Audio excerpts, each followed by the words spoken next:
So, total heat load. So, yung total heat load is, yun yung formula ng internal, okay, internal formula ng heat ng internal components plus yung heat ng walls o yung outer. No? So, nakuha na natin yung sa outer, di ba, yung Q is equal to K times area times change in temperature. Yun yung pang outside, yung dissipated, heat dissipated.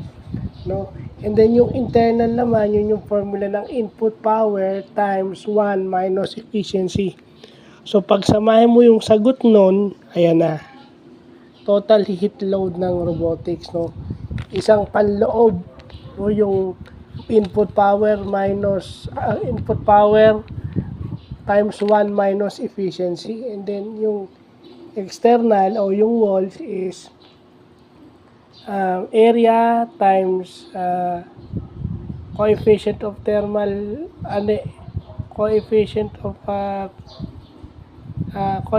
of heat, no, yung thermal heat, no, depende sa material yun, and yung change in temperature, yung difference o yung sinubtract mo yung ambient tsaka yung external.